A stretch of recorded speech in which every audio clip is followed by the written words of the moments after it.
ताकत के मुताबिक जो है वो मुकल्लफ। हम अपने बच्चों की तरबियत कर सकते हैं, दावत दे सकते हैं, उन्हें बुराई से बचने की तलकीन कर सकते हैं, लेकिन ये सारे इख्तियारात अच्छाई और बुराई दिलों में पैदा कर देना, ये सारे मामलात अच्छा या बुरा होना, सईद व शक़ी हो जाना, ये अल्लाह के इख्तियारात में है।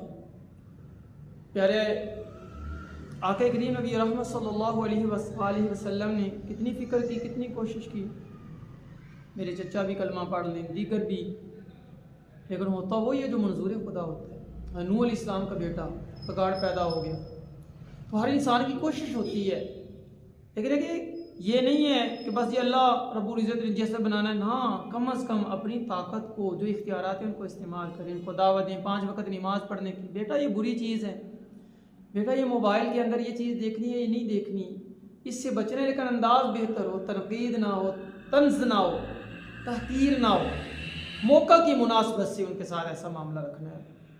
तो कि दावत देंगे नमाज की, तिलावत की, तो इंशाअल्लाह अज़ीज़ ये चीज़ें अपने अंदर बड़े रूहानी असरात रखती हैं। बाकी अच्छाई और बुराई ये तो मेरा रब की अता होती है। अल्लाह रब्बुल इज़्ज़त जिसको चाहे शकी बना दे, जिसको चाहे सईद बना दे, लेकिन हमारी कोशिश होनी चाहिए मुआशरती एतबार से हम जितनी बुराइयाँ पैदा होती जा रही हैं, अपनी औलाद, अपने मुताल्लिकीन, उनको बचाने की पूरी कोशिश करें। इंशाअल्लाह अज़ीज़ अल्लाह दोनों जहानों की कामयाबियाँ अता फरमाए।